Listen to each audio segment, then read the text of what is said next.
যুক্তরাষ্ট্র ইরান সংঘাতের আগুনে বারবার ঘি ঢেলে নিজের স্বার্থ হাসিলে তৎপর ইসরায়েলের প্রধানমন্ত্রী বেনিয়ামিন নেতানিয়াহু।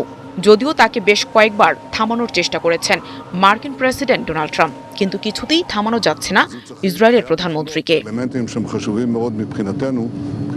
উপসাগরীয় অঞ্চলে সাম্প্রতিক যুদ্ধের আগে ওয়াশিংটন ও তেহরান যখন পরোক্ষ কূটনৈতিক আলোচনা চালিয়ে যাচ্ছিল, তখনও ইসরায়েল তাতে যথাসাধ্য বাগড়া দিয়েছে। এমনকি সে আলোচনার মাঝেই ইরানে হামলার বিষয়ে ট্রাম্পকে রাজি করাতে নেতানিয়াহু যে কলকাঠি নেড়েছেন তা আগেই আন্তর্জাতিক গণমাধ্যমে উঠে এসেছে। ব্রিটিশ গণমাধ্যম দ্য গার্ডিয়ানের তথ্য মতে নেতানিয়াহুর পুরো রাজনৈতিক ক্যারিয়ারই টিকে আছে যুদ্ধের ওপর ভর করে। বিশ্লেষকদের মতে এই যুদ্ধ কোনো বিজয় বা নিরাপত্তার জন্য নয়, বরং হামাস, হিজবুল্লাহ ও ইরানের কাছ থেকে প্রতিনিয়ত আসা ধ্বংসের হুমকিকে টিকিয়ে রাখা।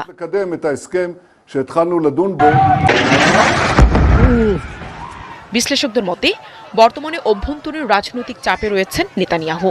নেসেটে পার্লামেন্ট ভেঙে দেওয়ার বিলের প্রথম ধাপ পাশ হওয়ার পর শিগগিরই নির্বাচনের সম্ভাবনা তৈরি হয়েছে। একই সঙ্গে ইরান, গাজা ও লেবাননে দীর্ঘস্থায়ী সংঘাতের কারণে তার জনপ্রিয়তাও কমছে।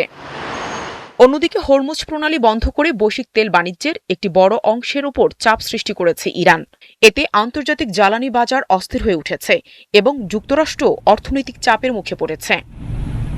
এর প্রেক্ষাপটে উভয় পক্ষই আলোচনার প্রয়োজনীয়তা অনুভব করল। লেবাননে ইসরায়েলের পদক্ষেপ এবং নেতানিয়াহুর রাজনৈতিক হিসাব নিকাশ এখনও একটি সম্ভাব্য যুক্তরাষ্ট্র ইরান চুক্তির পথে বড় অনিশ্চয়তা হয়ে রয়েছে।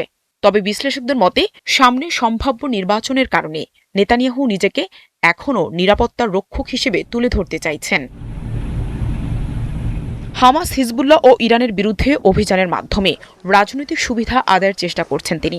একই সময় দুর্নীতি ও ঘুষের মামলায় তার বিচারও আবার শুরু হয়েছে, যা তার রাজনৈতিক ভবিষ্যৎকে আরও অনিশ্চিত করে তুলেছে।